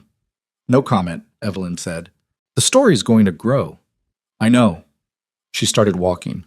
Let it. But the day was not finished with her. At 2 in the afternoon, her phone rang with Natalie Sinclair's number. She almost didn't answer. Then she did, because she had decided the night before that she was done declining information regardless of its source. "He called me," Natalie said. Her voice was different from yesterday, scraped clean of the professional composure, something raw underneath it. 20 minutes ago. He said, she stopped. He said, I should think carefully about whether I wanted to testify. He didn't say anything specific. He just said I should think carefully. Evelyn felt her pulse kick up. "Are you in your office?" "No, I'm outside. I left when he called." "Go somewhere public. Stay there. Call your attorney." She paused. "And then call Claire Donovan's office and tell them exactly what you just told me, word for word." "He can't," Natalie started and then stopped, because she knew, they both knew, that the word can't was not a functional concept in the vocabulary of Vincent Moretti's world. "Call Donovan," Evelyn said, and ended the call. She was already dialing Claire's number when her phone buzzed with a notification. A news alert, the Tribune again, an update to the morning story. She opened it while the call connected. The update added 2 paragraphs. That federal sources had confirmed an active investigation into organized crime-connected real estate entities, and that one of the entities named Sartori Holdings was connected to a current federal indictment in a related proceeding. They had not been supposed to confirm Sartori yet. The name was supposed to stay out of the press until the formal action was filed. Someone had leaked it, again. Not Natalie this time. Natalie was outside a coffee shop somewhere in Midtown calling her attorney. Not Rebecca. Not Claire's office, she was almost certain. Someone inside the federal proceeding itself. Someone who wanted the name public, who wanted the connected parties to know the federal scope had expanded, who wanted the pressure to be visible and maximum. Claire answered. "I saw it," she said immediately. "Natalie Sinclair received a call from Vincent Moretti 20 minutes ago," Evelyn said. "He told her to think carefully about testifying. I'm on it." Claire's voice had changed, gone tighter, more clipped, the pace of someone shifting into a different operational mode. "Where are you?" "Midtown." "Get to the office, now. Don't—" She stopped. "Don't go back to the hotel tonight. We're going to make other arrangements." "Claire." Evelyn stopped walking. She was standing in the middle of a midtown sidewalk with people moving around her and traffic making its noise and the world continuing at its ordinary and different pace. How serious is this? A pause. The length of the pause told her more than Claire's next words did. The Sartori leak wasn't us, Claire said. It came from outside the proceeding. Someone wants this escalated, wants everyone to know the federal scope, wants the pressure applied across the board. That's not necessarily bad for our case, but it means there are people moving on multiple sides of this right now, and not all of them are moving predictably. Evelyn stood on the sidewalk and felt the cold come through her coat, and thought about the word predictably and what its absence meant in a situation involving people who did not respond to legal processes the way normal people did. She had spent 3 weeks being methodical. She had built a case file, executed a sequence, controlled the timing. She had walked into William Harrington's office and into Rebecca's conference room and into a federal building with the same disciplined precision she brought to every case. And the situation had kept expanding, kept revealing new rooms, new floors, new dimensions she hadn't been able to map because she hadn't known the full architecture of the building she was walking through. Now Sartori was public. Now Vincent had called Natalie. Now she was standing on a midtown sidewalk being told not to go back to her hotel by a federal attorney whose voice had shifted into the particular register of someone managing a situation that had moved past controlled. She started walking toward the federal building. Fast, not running, but the kind of pace that covered ground. Her heels struck the pavement in a rhythm she could feel in her knees, and her jaw was tight again, and she was breathing through it, in and out, because breathing was the only thing you could always control, because her trainer had told her that years ago when she had first started taking a boxing class as stress management, and she had never forgotten it. Control the breath. Everything else follows. Her phone buzzed one more time. Not a call. A text from a number she did not recognize and had never seen, different from the anonymous texter who had been sending the 2-word messages. This was a new number. The text was a photograph. She stopped walking. She opened the photograph. It was a document, photographed on a flat surface, slightly angled, as if taken quickly and without the option of better positioning. A corporate filing. The name on the filing was not Sartori Holdings, and it was not Hargrove Meridian, and it was not Moretti Development Group. It was Whitmore Capital Advisory Trust. Her name. Her name on a corporate filing she had never seen, for an entity she had never formed, with a registration date of 14 months ago, and her forged signature on the membership agreement, and listed as co-managing member, the name Vincent R. Moretti. She stood on the sidewalk and looked at the photograph, and felt the ground do something that the ground was not doing. Felt it tilt, recalibrate, settle into a new and terrible configuration. He had formed a company in her name. He had forged her signature. He had listed himself as co-managing member and filed it 14 months ago, which meant it had been operating for over a year, which meant that whatever transactions had moved through it under her name, and that any investigation into those transactions would find her signature on the founding documents, and that the careful structure of her cooperation agreement, the innocent ownership declaration, the agreement that she had no knowledge of the fraudulent entities, was sitting on top of a landmine that Vincent had placed 14 months ago, and that he had not, until this moment, chosen to detonate.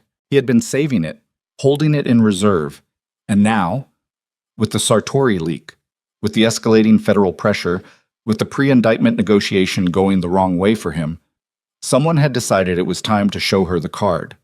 Whether it was a warning from an ally or a weapon aimed at her directly, she did not yet know. What she knew was that she had exactly as long as it took her to reach Claire Donovan's office to decide how to respond before Vincent's attorney filed that document. Somewhere it could not be unfiled. She broke into a run. She ran 4 blocks. Not elegantly. Not the way people ran in movies, coat flying, stride perfect. She ran the way a person runs when the ground has shifted and the body knows before the mind has finished processing. Heels striking wrong on the pavement, breath coming hard and ragged, one hand pressed flat against her coat pocket where the phone was, as if keeping physical contact with the photograph would stop it from becoming more real than it already was. She hit the federal building lobby at a near sprint, and the security guard at the desk stood up, and she already had her ID out and said Claire Donovan's name and floor number, and the guard looked at her face, flushed, breathing hard, eyes doing the thing eyes did when the person behind them was operating at the absolute outer edge of composed, and picked up his phone without asking questions. Claire met her at the elevator, took one look at her and said, "Come." They went to the small windowless room, not the main conference area. Claire closed the door. Evelyn pulled out her phone and pulled up the photograph and held the screen toward Claire without speaking. Claire looked at it. She took the phone from Evelyn's hand and looked at it more closely, turning slightly toward the fluorescent light. Her face did the thing that trained federal attorneys' faces did when they were absorbing something significant. Went very still, the stillness of active processing rather than absence. She handed the phone back. When did this come in? 10 minutes ago. Unknown number. Never seen it before. Forward it to me right now. Claire was already moving toward the door. Don't touch that number. Don't respond. Don't call back. She paused with her hand on the door. Whitmore Capital Advisory Trust. You have genuinely never heard of this entity. I have never heard of that name, Evelyn said. I have never signed any document forming any entity under that name. That signature is forged. I know it's forged, Claire said. Not unkindly.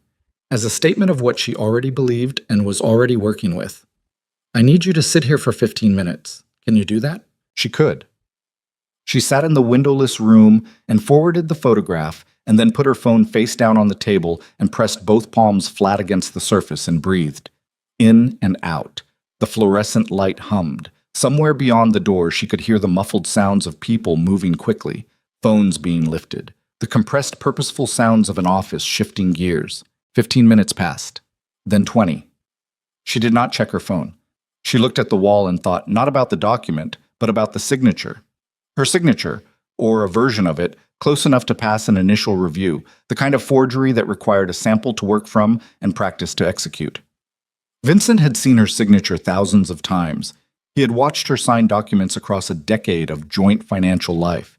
He had the material, and he'd had the time. And he had, she understood now, been building contingencies from the beginning. Not just Hargrove Meridian, not just the Hartwell identity, a contingency aimed specifically at her. A weapon with her name on it, stored carefully, deployed only when the situation required maximum pressure. The door opened. Claire came back in with a second attorney Evelyn hadn't seen before, younger, Latino, with the look of someone who had been pulled from something else and was still carrying the momentum of it. The entity was filed in Nevada 14 months ago, Claire said, sitting down. We had it in our background file. It appeared in a secondary trace connected to a Sartori subsidiary. We did not know your name was on it. She said this precisely, meaning this was not something the federal office had been sitting on. The filing uses a forged signature and lists a business address that is a mail forwarding service in Reno. What has the entity been used for? Evelyn said. 3 transactions, all within the past 11 months, 2 property management fee payments, and 1 consulting agreement. Claire paused. Total of approximately $240,000 moved from a Sartori-connected account through Whitmore Capital Advisory Trust to a third entity we're still tracing.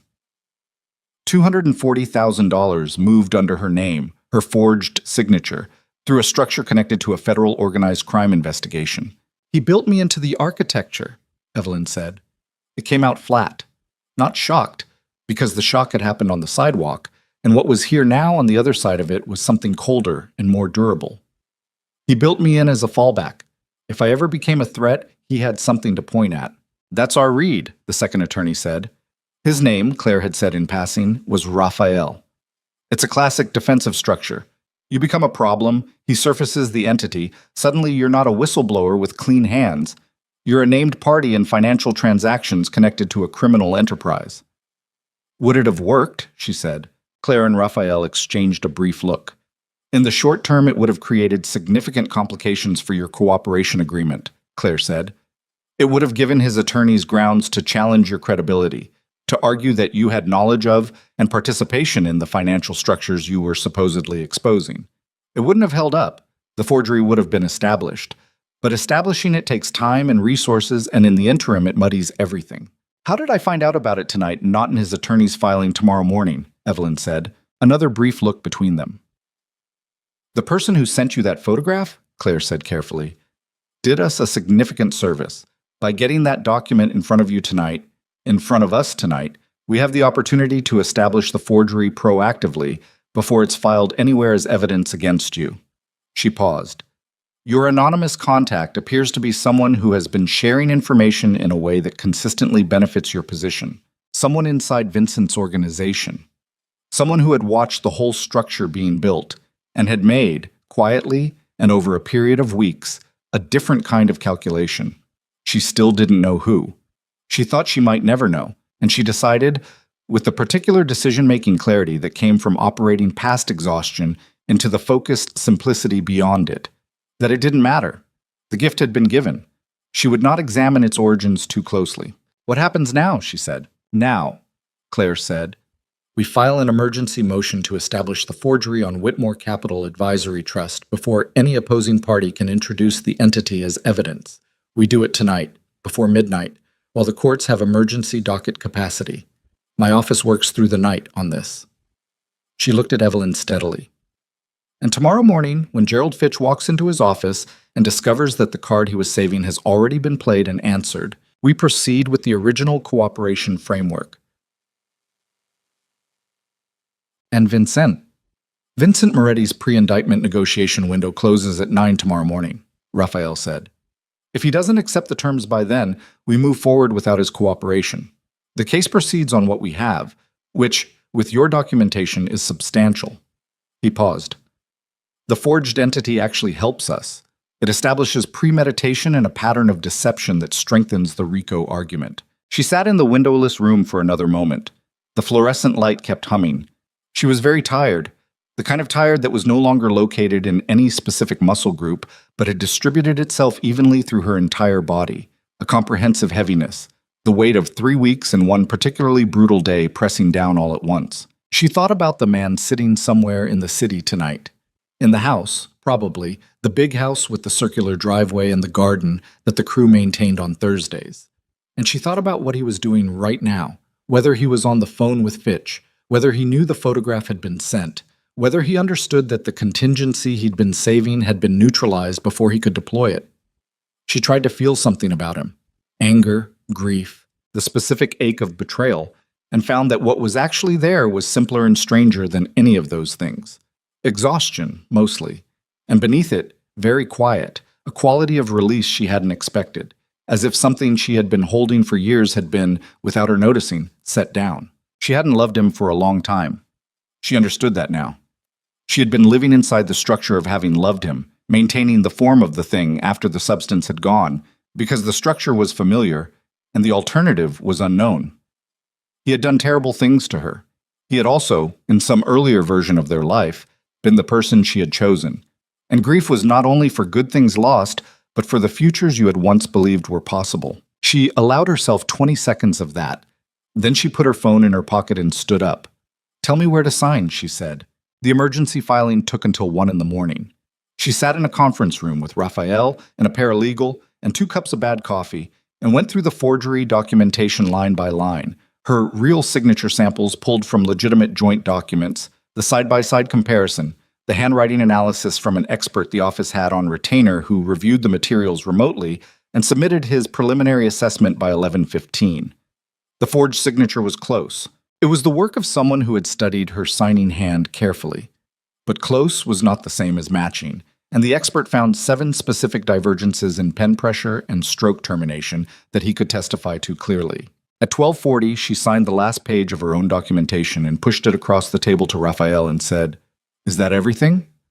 "That's everything," he said. She took a car to a hotel she had not stayed in before. Not the Alderton, a different place. Smaller, that Claire's office had arranged under a different name for the night. She rode through the empty nighttime streets and watched the city pass and felt the particular quality of a city at this hour, stripped of its daytime noise, running on skeleton staff, the bones of the thing visible in a way they weren't during the day.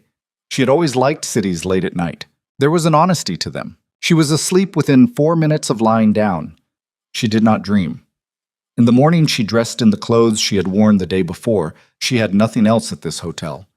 And drank the room's bad coffee and sat at the window and waited. At 8:52, her phone rang with Claire's number.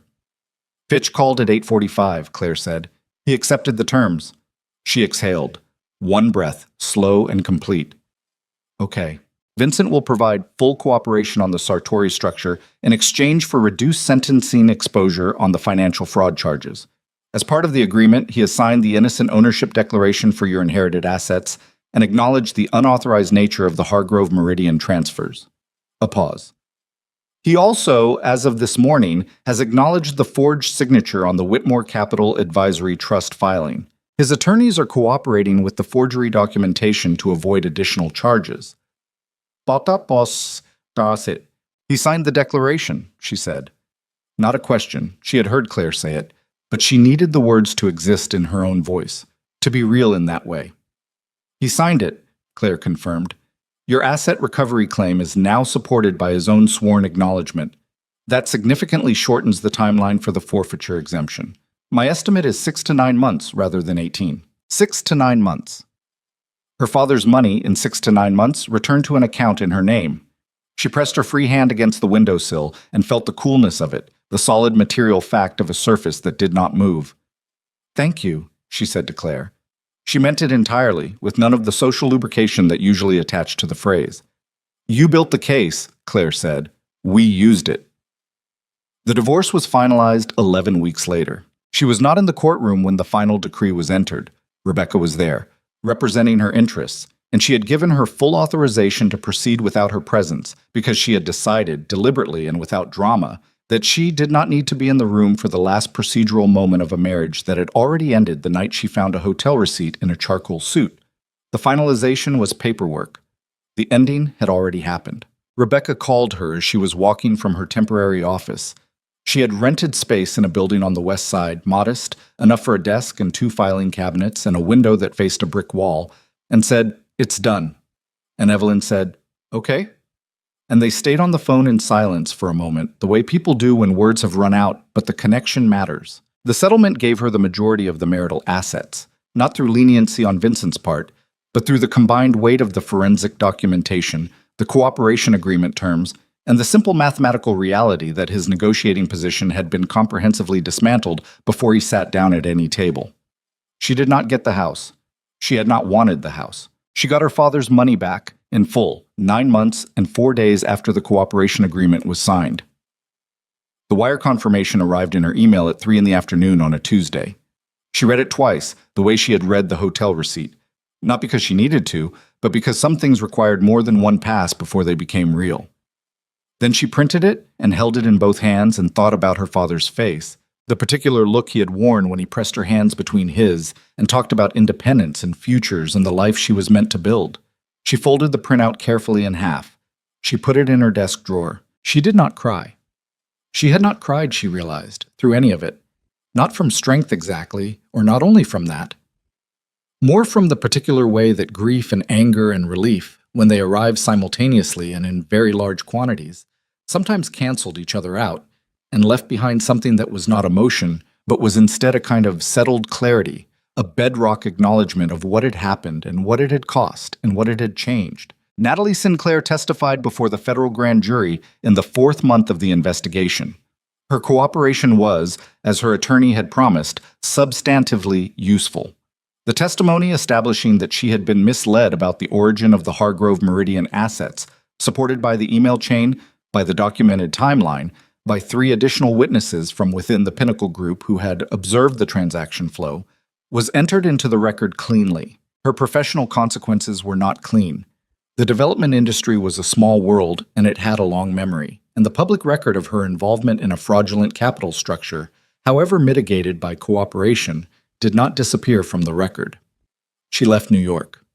Evelyn heard, through the industry grapevine, that she had taken a position at a small firm in another city, starting over in the lateral way of someone who had lost altitude and was rebuilding from a lower floor. She did not feel satisfaction about this. She did not feel much of anything about Natalie Sinclair. The woman had made choices and was living with them, which was all anyone ever did. Vincent entered a plea agreement 14 months after the cooperation framework was signed. Reduced charges, structured cooperation, sentencing that his attorneys managed to keep below the federal guidelines through the accumulated credit of his information on the Sartori network. The Sartori principles, the people above Vincent in the structure, the people whose existence he had obliquely referenced in Rebecca's conference room when he talked about people who did not respond to legal processes the way normal people did. Those proceedings were ongoing and would be ongoing for years. The machinery was large and it moved slowly. She followed the case with professional interest and personal distance, reading the court filings the way she read any complex financial crime case. with the analytical remove of someone who understood the architecture without being inside it. His real estate empire did not survive the investigation intact. Properties were seized in the forfeiture action, investors withdrew, development partners terminated agreements. What remained was a fraction of what had existed, managed through a court-appointed receiver while the legal proceedings ran their course. The Midtown project, the one with the Harrington financing, the $300 million closing that had been suspended the day Evelyn laid documents on a conference table and watched a careful man absorb the cost of an unanticipated risk, never closed. The site sat behind a construction fence for 2 years before it was sold to a different development group. William Harrington sent her a handwritten note 3 months after the fact. Short, thanking her for the information. She put it in the desk drawer with her father's wire confirmation. The firm came later, and it came because of Rebecca, who had been talking to colleagues for months about the Whitmore case. Not in detail, not in ways that violated privilege or professional ethics, but in the way that attorneys talked to each other about cases that had been instructive, cases that had revealed something about how financial abuse operated inside marriages, and how few professional resources existed for women trying to document and recover from it. The inquiries started coming to Rebecca's office, and she forwarded them to Evelyn, at first one at a time and then in clusters, and Evelyn took them and handled them, and one afternoon she sat down and looked at the volume of what was coming in and understood that this was not overflow work for a freelance forensic consultant. This was something else. She signed the lease on the office 3 months after that. The name on the door was simple: Whitmore Financial Recovery Group. No subtitle, no explanatory tagline. She did not need one. The name was already traveling in the professional networks that connected family law attorneys and financial advisors and women who had discovered, at various stages of various marriages, that the money they believed was theirs was structured in ways designed to keep it inaccessible. Rebecca sent her 3 clients in the first 2 weeks. A contact at a family law firm in Boston sent her 2 more. By the end of the second month, she had a waiting list.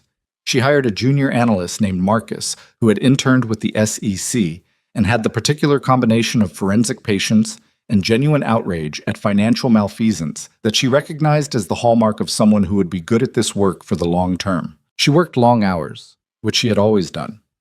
The difference now was that the hours felt like hers. Not accommodations made within someone else's structure, not energy spent maintaining a life that had someone else's architecture underneath it. These were her hours, spent on her work, in her office, toward her own purposes. The distinction was not something she talked about. It was something she moved through daily, like air. On an evening in November, 14 months after she had walked out of the house with a single bag, she was in the office alone, finishing the documentation package for a client whose situation was not unlike her own. A woman who had built a professional identity alongside a husband who had spent years quietly restructuring their joint assets in ways she had trusted without examining. The work was not easy. It never became easy, because the people were real and the betrayals were real, and the documentation was always a kind of archaeology, digging through the layers of a life to find the specific place where trust had been systematically exploited. But she was good at it. She had always been good at it. The difference now was that she understood, in a way she hadn't fully understood before, why it mattered, not as an abstract professional value, but as a lived and embodied thing. The knowledge of what it felt like to stand in a walk-in closet with a receipt in your hand and feel the architecture of your life begin to shift beneath your feet. She finished the package and saved it and turned off her monitor and sat for a moment in the quiet of the office. The city made its sounds outside the window. Traffic, a distant horn, the ambient murmur of 8 million people going about the ordinary business of their lives. She opened the top drawer of her desk without thinking about it, the way you opened a drawer you knew well, without looking. She felt rather than saw what was inside. She took it out and looked at it. The perfume bottle, small dark glass with a silver cap. She had put it in the drawer weeks ago without entirely knowing why. She had found it in the bottom of the bag she had packed the morning she left, forgotten since before the marriage had visibly begun to fail, from the years before Vincent had told her it was a bit much for every day. And she had believed, without examining the belief, that he was right. She turned it in her fingers.